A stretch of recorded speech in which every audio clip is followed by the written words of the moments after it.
Hi everyone. Last time हमने halo alkane और hello arenes के बारे में पढ़ा था, ठीक है।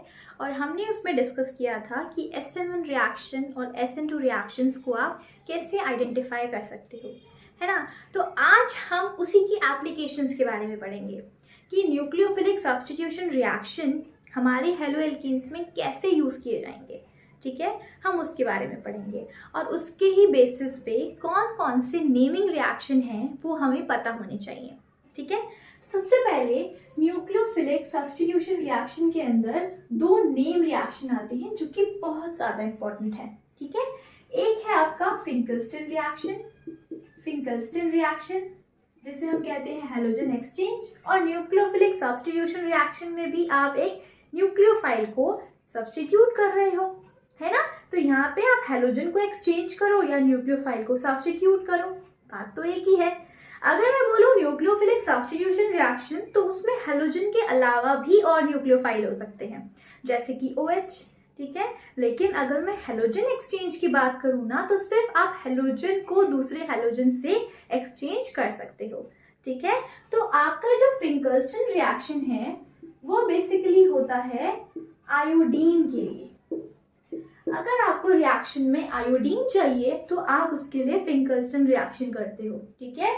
दूसरा होता है आपका स्वर्ट्ज रिएक्शन। दूसरा क्या होता है बेटा? स्वर्ट्ज रिएक्शन, ठीक है। स्वर्ट्ज रिएक्शन के अंदर आपको अगर अपने फ्लोरीन को डालना है तो आप स्वर्ट्ज रिएक्शन का यूज करते हो, ठीक है। अब इसके मेन कैरेक्टरिस्टिक्स क्या हैं? फिंकल्स्टन रिएक्शन के लिए आपने एक क्लोरोबेंजीन ले लिया, मतलब आपने एल्केन ले लिया, ठीक है। तो हमने क्या लिया यहाँ पे? CH3, CH2 और Cl। अगर मैं इसमें डालूंगी सोडियम आयोडाइड, अगर मैंने इसमें डाला सोडियम आयोडाइड तो मुझे क्या मिलेगा? देखो, मुझे मिल जाएगा बाई प्रोडक्ट NaCl और मेरा हैलोजन एक्सचेंज हो जाएगा। एक तरह से न्यूक्लियोफिलिक सब्स्टिट्यूशन ही तो हो गया ना। Cl गया और आयोडीन ऐड हो गया, एक न्यूक्लियोफाइल गया दूसरा न्यूक्लियोफाइल ऐड हो गया, है ना। तो यहाँ पे एक तरह का न्यूक्लियोफिलिक सब्स्टिट्यूशन रिएक्शन ये हो गया, ठीक है। और यहाँ लग गया आयोडीन, ठीक है। तो ये है आपका सिंपल फिंकल्स्टन रिएक्शन, ठीक है। अब स्वर्ट्ज रिएक्शन में हम क्या डालते हैं? हमने फिर से लिया CH3, CH2, Cl, ठीक है। और इसके अंदर हमने डाल दिया सिल्वर फ्लोराइड, AgF। अगर हम AgF का यूज करते हैं तभी हम इसका नाम देते हैं स्वर्ट्ज रिएक्शन। अगर हम सोडियम आयोडाइड यूज करते हैं तभी हम इसका नाम देते हैं फिंकल्स्टन रिएक्शन। वरना मैं आयोडीन को और भी तरीके से ला सकती हूँ। कैसे? अगर मैं रेड फास्फोरस डाल दूं और I2 को डाल दूं तो भी हैलोजन एक्सचेंज हो जाएगा, क्लोरीन की जगह आयोडीन हो जाएगा। लेकिन अगर आप स्पेसिफिकली सोडियम आयोडाइड को यूज करोगे तो वहां पे हम उस रिएक्शन को बोलेंगे फिंकल्स्टन रिएक्शन। लेकिन अगर मैं उसकी जगह सिल्वर फ्लोराइड यूज करूंगी तो मैं वहां पे नाम दूंगी स्वर्ट्ज रिएक्शन, ठीक है। तो यहाँ पे क्या हो जाएगा? आपको AgCl एक व्हाइट कलर का PPT मिल जाएगा, है ना, जिसे आप फिल्ट्रेशन से हटा सकते हो। और आपका मेन प्रोडक्ट मिल जाएगा आपको CH3, CH2 और F, ठीक है। क्या मिल जाएगा आपको? CH3, CH2 और F, ठीक है। तो सिंपल सी बात क्या है याद रखनी है? अगर आपने AgF डाला, सिल्वर फ्लोराइड डाला तो वहां पे उसका नाम स्वर्ट्ज रिएक्शन।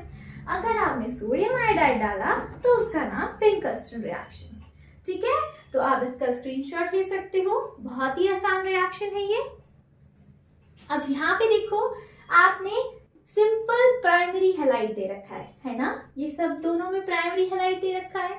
तो ये कौन सा मैकेनिज्म फॉलो करेंगे? ये फॉलो करेंगे आपका SN2 मैकेनिज्म, है ना, क्योंकि यहाँ पे कोई कार्बोकेटाइन की पॉसिबिलिटी नहीं है।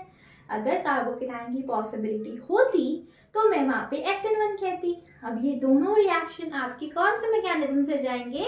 ये दोनों जाएंगे SN2 मैकेनिज्म से, ठीक है। तो चलो अब आगे बढ़ते हैं अपने नेक्स्ट रिएक्शन की तरफ कि न्यूक्लियोफिलिक सब्स्टिट्यूशन रिएक्शन के अंदर हम और क्या पढ़ सकते हैं, ठीक है। क्लियर? चलो अब बढ़ते हैं।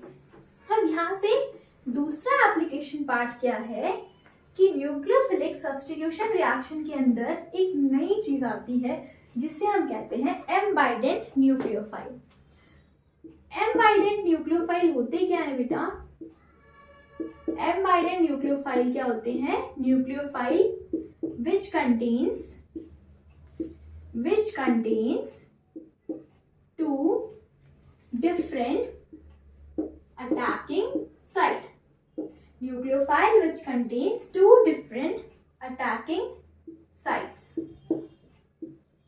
ठीक है, मतलब जिस कंपाउंड्स के अंदर, जिन न्यूक्लियोफाइल्स के अंदर मुझे दो अटैकिंग साइट मिलेगी रिएक्शन में पार्टिसिपेट करने के लिए, तो मैं उन रिएक्शंस को क्या बोलूंगी?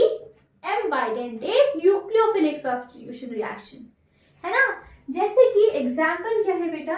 एग्जाम्पल है आपका साइनाइड। एग्जाम्पल क्या है आपका?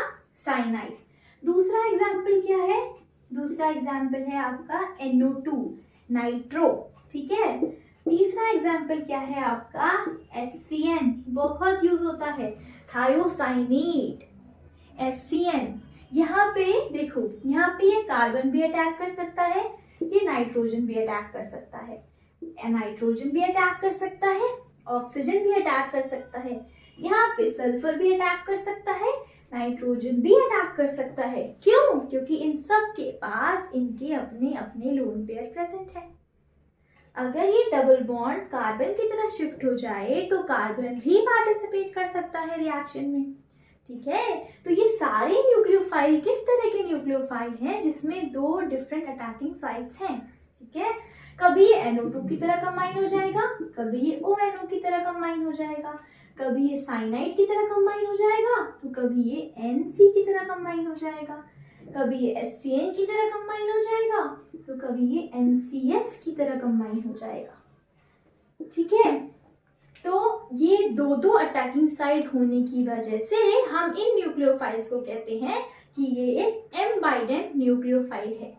और अगर हम रिएक्शन में इन न्यूक्लियोफाइल्स का यूज करते हैं तो हमें पता होना चाहिए कि ये कब कार्बन से अटैक करेगा या ये कब नाइट्रोजन से अटैक करेगा, ठीक है। तो चलो क्वेश्चंस करते हैं, चेक करते हैं कि किस कंडीशन में आपका कार्बन अटैक करने जाएगा और किस कंडीशन में आपका नाइट्रोजन अटैक करने जाएगा, ठीक है। तो चलो स्क्रीनशॉट ले लो आप इसका। तो हम चलते हैं अपने क्वेश्चंस की तरफ। चलो अब देखो, यहाँ पे आपका क्वेश्चन किस पे आता है? देखो, अगर आपने यहाँ पे ले लिया CH3, CH2 और Cl, ठीक है, और इसके अंदर आपने डाल दिया पोटेशियम नाइट्रेट। पोटेशियम नाइट्रेट आपने इसके अंदर डाला, तो प्रोडक्ट क्या बनेगा? वो प्रोडक्ट बनेगा CH3, CH2, ONO। और अगर इसी की जगह मैंने सिल्वर नाइट्रेट डाल दिया तो मेरा प्रोडक्ट क्या बनेगा? सेम के साथ CH3, CH2 और NO2। ये बना नाइट्रो, ये बना नाइट्रेटो। अब मुझे पता होना चाहिए कि आखिर ऐसा हुआ क्या कि ये ऑक्सीजन से कार्बन से अटैक कर रहा था और यहाँ पे नाइट्रोजन इस कार्बन से अटैक कर रहा था। भाई ऐसा क्या हो गया, कैसे हुआ? अब हमें ये जानना पड़ेगा, है ना। तो कैसे हुआ? देखो, ये पोटेशियम नाइट्रेट को ध्यान से देखो। अगर मैं पोटेशियम नाइट्रेट को देखूंगी तो पोटेशियम मेरा एक केटायन है और NO2 मेरा एक एनायन है। नाइट्रो बेटा कैसे एग्जिस्ट करता है? ऐसे ऐसे बिल्कुल, N डबल बॉन्ड O और ये ऑक्सीजन, है ना, और इस पे लगा है नेगेटिव, बिल्कुल ऐसे एग्जिस्ट करता है। मतलब इस ऑक्सीजन से पोटेशियम ने बॉन्डिंग की होगी, है ना। अब आपको पता होना चाहिए कि किस कंपाउंड में आयनिक बॉन्डिंग है और किस कंपाउंड में कोवेलेंट बॉन्डिंग है। इसका मतलब क्या? किसमें ज्यादा आयनिक कैरेक्टर है, किसमें ज्यादा कोवेलेंट कैरेक्टर है। अगर मैं पोटेशियम और नाइट्रो के बॉन्ड को देखूं तो मेरा जो पोटेशियम है ना वो फर्स्ट ग्रुप में आता है, तो वो बहुत छोटा है। और अगर मैं नाइट्रो को देखूं तो ये तो एक्चुअली कैसा है, बड़ा सा ग्रुप है, ये साइज में काफी बड़ा है। और दूसरी बात, अगर मैं दूसरी कंडीशन देखूं तो इसके अंदर इलेक्ट्रोनेगेटिविटी, नाइट्रोजन ऑक्सीजन दोनों हाईली इलेक्ट्रोनेगेटिव एलिमेंट्स हैं, लेकिन अगर मैं पोटेशियम को देखूं तो ये काफी इलेक्ट्रोपॉजिटिव एलिमेंट्स हैं। जहां पे भी इलेक्ट्रोनेगेटिविटी का डिफरेंस ज्यादा आ जाता है वहां पे हम कहते हैं कि उस कंपाउंड के अंदर ज्यादा आयनिक कैरेक्टर है। ठीक है, अगर आप साइज से समझना चाहो तो साइज से समझ सकते हो, अगर आप इलेक्ट्रोनेगेटिविटी से समझो तो ज्यादा समझ पाओगे। इलेक्ट्रोनेगेटिविटी डिफरेंस अगर किसी दो एलिमेंट्स के अंदर दो एलिमेंट्स कंबाइन होकर अगर बॉन्डिंग बना रहे हैं और उनकी इलेक्ट्रोनेगेटिविटी में बहुत ज़्यादा डिफरेंस है तो वहाँ पे आयनिक कैरेक्टर आता है। ठीक है, तो इस वजह से यहाँ पे ये पोटेशियम आयन बन जाएगा और ये ऑक्सीजन आराम से छूट जाएगा और ONO बन जाएगा, क्योंकि ये आयनिक बॉन्डिंग थी इसके अंदर, ये आयनिक कंपाउंड था। लेकिन अगर मैं इसको देखूं ना, अगर मैं इसको देखूं तो ये सिल्वर और नाइट्रोजन के बीच में, ये ऑक्सीजन के बीच में कैसी बॉन्डिंग हो रखी है, ये हो रखी है शेयरिंग वाली बॉन्डिंग। क्यों भाई? क्योंकि सिल्वर आपका ट्रांजिशन मेटल्स में आता है, बड़ा ग्रुप है, साइज में बड़ा है वो, है ना, उसका मोलर मास ज्यादा है, साइज में बड़ा है वो, और नाइट्रो भी साइज में बड़ा है। जहां पे साइज में डिफरेंस ज्यादा नहीं है तो वहां पे क्या है, वो कोवलेंट नेचर ज्यादा दिखाने लग जाता है। ऐसा क्यों? क्योंकि उनके बीच में अंडरस्टैंडिंग बैठ गई है, वो शेयरिंग कर सकते हैं। जहाँ पे शेयरिंग हो सकती है वहां पे कोवलेंट कैरेक्टर आ जाता है। तो ये है आपका कोवलेंट बॉन्ड। और कोवलेंट बॉन्ड में अगर शेयरिंग हो रही है तो क्या ये आयंस में कन्वर्ट होगा? नहीं, ये आयंस में कन्वर्ट नहीं होगा।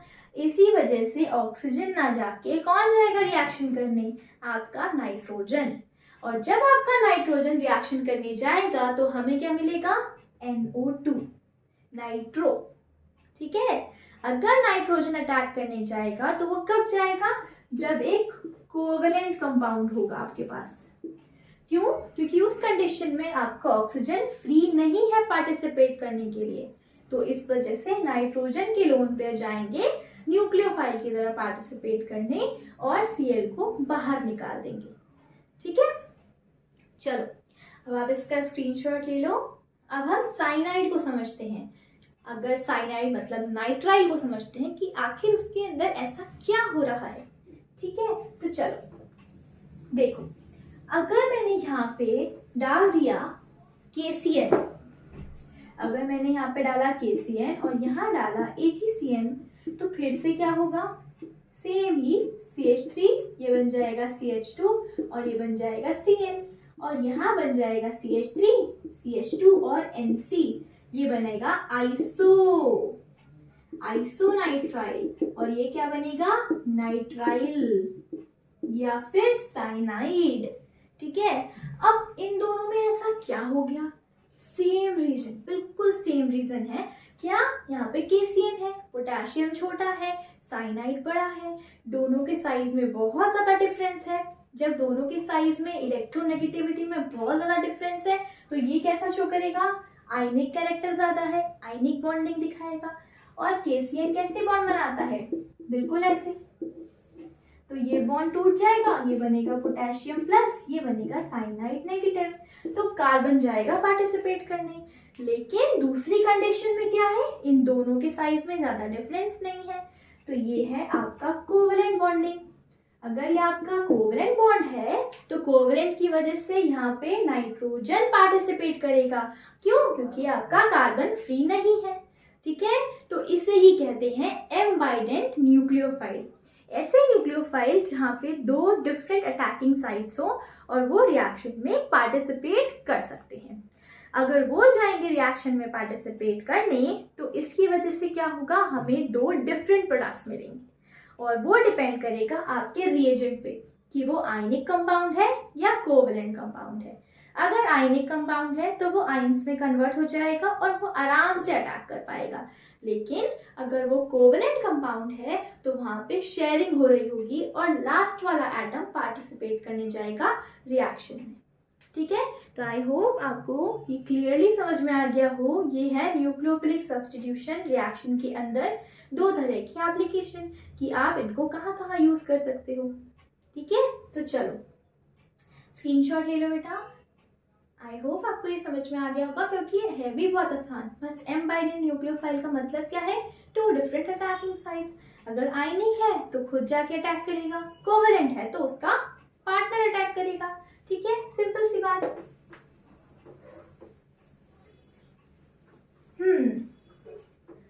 तो आपको इसमें कोवेलेंट और आयनिक की वजह से दो डिफरेंट प्रोडक्ट्स देखने को मिले। ठीक है, तो इस वीडियो में इतना ही। हमने न्यूक्लियोफिलिक सब्स्टिट्यूशन रिएक्शन को लास्ट वीडियो में समझा था, और इस वीडियो में हमने समझा कि अगर न्यूक्लियोफाइल दो तरह के हो सकते हैं तो रिएक्शन किस किस तरीके से हो सकता है। तो आज के लिए इतना ही। Thank you very much. I hope आपको ये वीडियो पसंद आई हो। अगर पसंद आई होगी तो प्लीज़ वीडियो को लाइक, शेयर एंड सब्सक्राइब करना मत भूलिएगा। Thank you.